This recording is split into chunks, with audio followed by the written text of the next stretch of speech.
श्री सीतारामचंद्राभ्याम नमः। श्रीमद्वाल्मीकी रामायणम बालकांडम चतुर्विंशः सर्गः।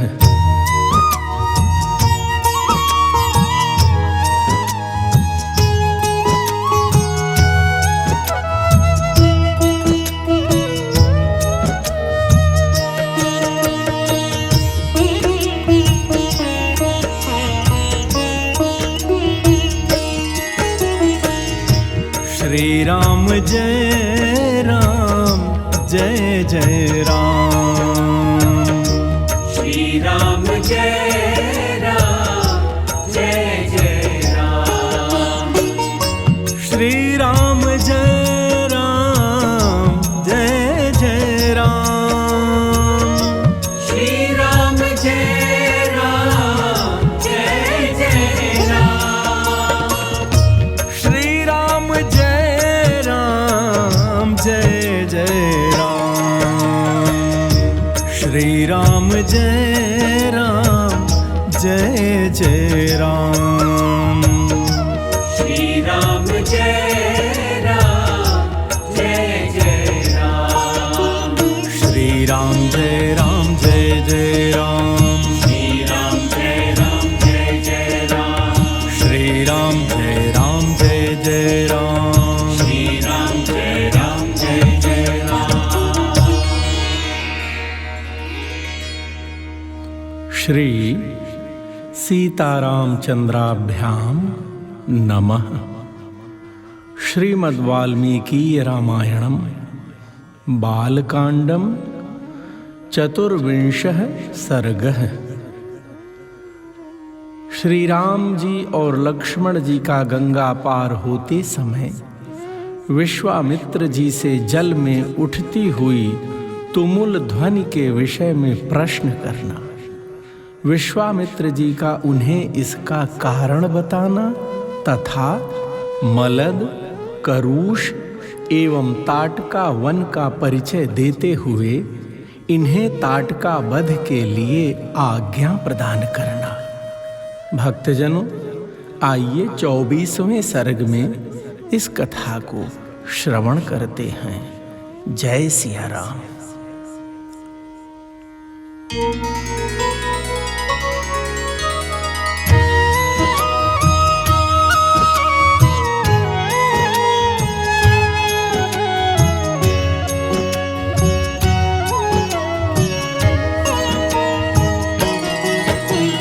ततः प्रभाते विमले कृताहनि कमरिन्दमौ विश्वामित्रं पुरस्कृत्य नद्यास्तीरमुपागतौ। भक्तजनों, तदनंतर निर्मल प्रभात काल में नित्य कर्म से निवृत्त हुए विश्वामित्र जी को आगे करके शत्रु दमन वीर श्री राम जी और लक्ष्मण जी श्री गंगा नदी के तट पर आए। ते च सर्वे महात्मानो मुनयः संशितव्रताः उपस्थाप्य शुभां नावं विश्वामित्रमथाब्रुवन्।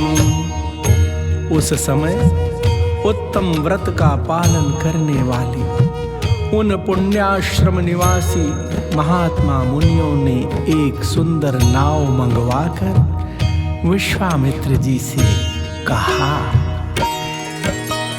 आरोहतु भवान् नावं राजपुत्र पुरस्कृतः अरिष्टं गच्छ पन्थानं मा भूतकालस्य पर्ययः।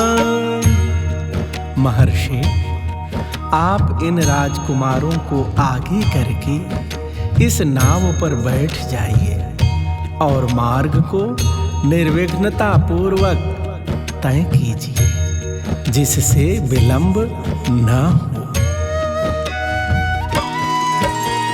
विश्वामित्रस्तथेत्युक्त्वा तान् ऋषीन् प्रतिपूज्य च ततार सहितस्ताभ्यां सरितं सागरं गमाम्। विश्वामित्र जी ने बहुत अच्छा कहकर उन महर्षियों की सराहना की और वे श्री राम तथा लक्ष्मण के साथ समुद्रगामिनी गंगा नदी को पार करने लगे। तत्र शुश्राव वै शब्दं तोयसंरम्भवर्धितं मध्यमागम्य तोयस्य तस्य शब्दस्य निश्चयं ज्ञातु कामो महातेजाः सह रामः कनीयसा अथ रामः सरिन्मध्ये पप्रच्छ मुनिपुंगवम्। भक्तजनों, गंगा जी की बीच धारा में आने पर छोटे भाई सहित महातेजस्वी श्री राम को दो जलों के टकराने की बड़ी भारी आवाज सुनाई देने लगी। यह कैसी आवाज है, क्यों तथा कहां से आ रही है, इस बात को निश्चित रूप से जानने की इच्छा उनके भीतर जाग उठी। तब श्री राम जी ने नदी के मध्य भाग में मुनिवर विश्वामित्र जी से पूछा, वारिणो भिद्यमानस्य किमयं तुमुलोध्वनिः राघवस्य वचः श्रुत्वा कौतूहल समन्वितं कथयामास धर्मात्मा तस्य शब्दस्य निश्चयम् कैलास पर्वते राम मनसा निर्मितं परम। प्रेमी जनों, प्रभु श्री राम ने विश्वामित्र जी से पूछा, हे महामुनि, जल के परस्पर मिलने से यहाँ ऐसी तुमुल ध्वनि क्यों हो रही है? श्री रामचंद्र जी के वचन में इस रहस्य को जानने की उत्कंठा भरी हुई थी। उसे सुनकर धर्मात्मा विश्वामित्र ने उस महान शब्द तुमुल ध्वनि का सुनिश्चित कारण बताते हुए कहा, नरश्रेष्ठ श्री राम, कैलाश पर्वत पर एक सुंदर सरोवर है। उसे ब्रह्मा जी ने अपने मानसिक संकल्प से प्रकट किया था। ब्रह्मणा नरशार्दूल तेनेदं मानसं सरः तस्मात् शुश्राव सरसः सायोध्यामुपगूहते सरः प्रवृत्ता सरयूः पुण्या ब्रह्म सरश्च्युता तस्यायमतुलः शब्दो जाह्नवीमभिवर्तते। राम मन के द्वारा प्रकट होने से ही वह उत्तम सरोवर मानस कहलाता है। उस सरोवर से एक नदी निकली है जो अयोध्यापुरी से सटकर बहती है। ब्रह्मसर से निकलने के कारण वह पवित्र नदी सरयू के नाम से विख्यात है। उसी का जल गंगा जी में मिल रहा है। दो नदियों के जलों के संघर्ष से ही यह भारी आवाज हो रही है, जिसकी कहीं तुलना नहीं है। वारि संक्षोभजो राम प्रणामं नियतः कुरु ताभ्यां तु तावुभौ कृत्वा प्रणामम् अतिधार्मिकौ तीरं दक्षिणमासाद्य जगमतुर्लघुविक्रमौ सवनं घोरसंकाशं दृष्ट्वा नरवरात्मजः। राम, तुम अपने मन को संयम में रखकर इस संगम के जल को प्रणाम करो। भक्तजनों, यह सुनकर उन दोनों अत्यंत धर्मात्मा भाइयों ने उन दोनों नदियों को प्रणाम किया और गंगा जी के दक्षिण किनारे पर उतरकर वे दोनों बंधु जल्दी जल्दी पैर बढ़ाते हुए चलने लगे। उस समय इक्ष्वाकु नंदन राजकुमार श्री राम जी ने अपने सामने एक भयंकर वन देखा। अविप्रहतमैक्ष्वाकः पप्रच्छ मुनिपुङ्गवम् अहो वनमिदं दुर्गं झिल्लिकागणसंयुतं भैरवैः श्वापदैः कीर्णं शकुन्तैर्दारुणारवैः नानाप्रकारैः शकुनैः वाष्यद्भिर्भैरवस्वनैः। भक्तजनों, श्री राम जी ने अपने सामने एक भयंकर वन देखा जिसमें मनुष्यों के आने जाने का कोई चिन्ह नहीं था। उसे देखकर उन्होंने मुनिवर विश्वामित्र जी से पूछा, गुरुदेव, यह वन तो बड़ा ही अद्भुत एवं दुर्गम है। यहाँ चारों ओर झिल्लियों की झनकार सुनाई देती है, भयानक हिंसक जंतु भरे हुए हैं, भयंकर बोली बोलने वाले पक्षी सब ओर फैले हुए हैं, नाना प्रकार के विहंगम भीषण स्वर में चहचहा रहे हैं। सिंह व्याघ्र वराहश्च वारणैश्चापि शोभितं धवाश्वकर्णककुभैः बिल्वतिन्दुकपाटलैः संकीर्णं बदरीभिश्च किन्विदं दारुणं वनं तमुवाच महातेजा विश्वामित्रो महामुनिः। हे महर्षि, सिंह, व्याघ्र, सुअर और हाथी भी इस जंगल की शोभा बढ़ा रहे हैं। धव यानी धौरा, अश्वकर्ण एक प्रकार के शाल वृक्ष, ककुभ अर्जुन, बेल, तिंदुक यानी तेंदु, पाटल यानी पाड़र तथा बेर के वृक्षों से भरा हुआ यह भयंकर वन क्या है? इसका नाम क्या है? प्रेमी जनों, यह सुनकर महातेजस्वी महामुनि विश्वामित्र जी ने उनसे कहा, श्रूयतां वत्स काकुत्स्थ यस्यैतद्दारुणं वनम् एतौ जनपदौ स्फीतौ पूर्वमास्तां नरोत्तम मलदाश्च करुषाश्च देवनिर्माणनिर्मितौ पुरावृत्रवधे राम मलेन समभिप्लुतम्। प्रेमी जनों, विश्वामित्र जी बोले, वत्स ककुत्स्थ नंदन, यह भयंकर वन जिसके अधिकार में रहा है उसका परिचय सुनो। हे नरश्रेष्ठ, पूर्व काल में यहाँ दो समृद्धशाली जनपद थे, मलद और करुष। ये दोनों देश देवताओं के प्रयत्न से निर्मित हुए थे। राम, पहले की बात है, वृत्रासुर का वध करने के पश्चात देवराज इंद्र मल से लिप्त हो गए। क्षुधा चैव सहस्राक्षं ब्रह्महत्या समाविशत् तमिन्द्रं मलिनं देवा ऋषयश्च तपोधनाः कलशैः स्नापयामासुः मलं चास्य प्रमोचयन् इह भूम्यां मलं दत्त्वा देवाः कारुषमेव च। राम, जब इंद्र मल से लिप्त हो गए उसी समय क्षुधा ने भी उन्हें धर दबाया और उनके भीतर ब्रह्महत्या प्रविष्ट हो गई।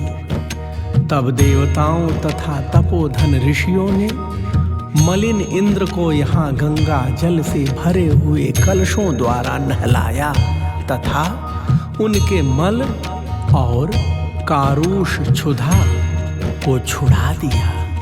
इस भूभाग में देवराज इंद्र के शरीर से उत्पन्न हुए मल और कारुष को देकर देवता लोग बड़े प्रसन्न हुए। शरीरजं महेन्द्रस्य ततो हर्षं प्रपेदिरे निर्मलो निष्करुषश्च शुद्ध इन्द्रो यथाभवत् ततो देशस्य सुप्रीतो वरं प्रादादनुत्तमम् इमौ जनपदौ स्फीतौ ख्यातिं लोके गमिष्यतः। नरश्रेष्ठ राम, इंद्र पूर्ववत निर्मल, निष्करुष, क्षुधाहीन एवं शुद्ध हो गए। तब उन्होंने प्रसन्न होकर इस देश को यह उत्तम वर प्रदान किया। ये 2 जनपद लोक में मलद और करुष नाम से विख्यात होंगे। मलदाश्च करुषाश्च ममांग मलधारिणौ साधु साध्विति तं देवाः पाकशासनमब्रुवन् देशस्य पूजां तां दृष्ट्वा कृतां शक्रेण धीमता एतौ जनपदौ स्फीतौ दीर्घकालमरिन्दमा। वत्सराम, इंद्र ने कहा, मेरे अंग जनित मल को धारण करने वाले ये दोनों देश बड़े समृद्धशाली होंगे। बुद्धिमान इंद्र के द्वारा की गई उस देश की वह पूजा देखकर देवताओं ने पाक शासन को बारंबार साधुवाद दिया। शत्रुदमन, मलद और करुष ये दोनों जनपद दीर्घ काल तक समृद्धशाली, धन धान्य से संपन्न तथा सुखी रहे हैं। मलदाश्च करुषाश्च मुदिता धन धान्यतः कस्यचित्त्वथ कालस्य यक्षिणी कामरूपिणी बलं नागसहस्रस्य धारयन्ति तदा ह्यभूत् ताटकानां भद्रं ते भार्या सुन्दस्य धीमतः। वत्सराम, कुछ काल के अनंतर यहाँ इच्छानुसार रूप धारण करने वाली एक यक्षिणी आई, जो अपने शरीर में 1000 हाथियों का बल धारण करती है। उसका नाम ताटका है। वह बुद्धिमान सुंद नामक दैत्य की पत्नी है। मारीचो राक्षसः पुत्रो यस्याः शक्र पराक्रमः वृत्तबाहुर्महाशीर्षो विपुलास्य तनुर्महान् राक्षसो भैरवाकारो नित्यं त्रासयते प्रजाः इमौ जनपदौ नित्यं विनाशयति राघव। राम, तुम्हारा कल्याण। मारीच नामक राक्षस जो इंद्र के समान पराक्रमी है, उस ताटका का ही पुत्र है। उसकी भुजाएं गोल, मस्तक बहुत बड़ा, मुंह फैला हुआ है और शरीर विशाल है। वह भयानक आकार वाला राक्षस यहाँ की प्रजा को सदा ही त्रास पहुंचाता रहता है। रघुनंदन, वह दुराचारणी ताटका भी सदा मलद और करुष इन दोनों जनपदों का विनाश करती रहती है। मलदांश करुषांश ताटका दुष्टचारिणी सेयं पंथानमावृत्य वसत्यत्यर्धयोजने अतएव च गन्तव्यं ताटकाया वनं यतः स्वबाहुबलमाश्रित्य जहि मां दुष्टचारिणी। राम, वह यक्षिणी 1.5 योजन 6 कोस तक के मार्ग को घेर कर इस वन में रहती है। अतः हम लोगों को जिस ओर ताटका वन है उधर ही चलना चाहिए। तुम अपने बाहुबल का सहारा लेकर इस दुराचारिणी को मार डालो। मन्नियोगादिमं देशं कुरु निष्कण्टकं पुनः न हि कश्चित् इमं देशं शक्तो ह्यागन्तुमीदृशम्। राम, मेरी आज्ञा से इस देश को पुनः निष्कंटक बना दो। यह देश ऐसा रमणीय है तो भी इस समय कोई यहाँ आ नहीं सकता है। यक्षिण्या घोरया राम उत्सादितम् असह्यया एतत्ते सर्वमाख्यातं यथैतद्दारुणं वनं यक्षा चोत्सादितं सर्वम् अद्यापि न निवर्तते। राम, उस असह्य एवं भयानक यक्षिणी ने इस देश को उजाड़ कर डाला है। यह वन ऐसा भयंकर क्यों है, यह सारा रहस्य मैंने तुम्हें बता दिया। उस यक्षिणी ने ही इस सारे देश को उजाड़ दिया है और वह आज भी अपने उस क्रूर कर्म से निवृत्त नहीं हुई है। इत्यार्षे श्रीमद् रामायणे वाल्मीकीये आदिकाव्ये बालकांडे चतुर्विंशः सर्गः।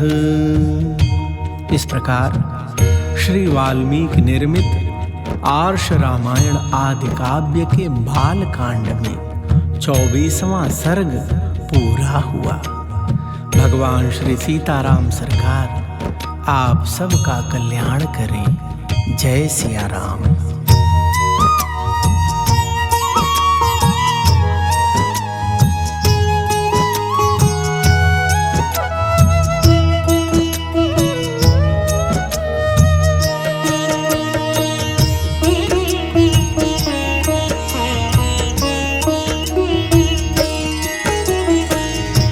श्री राम जय राम जय जय राम।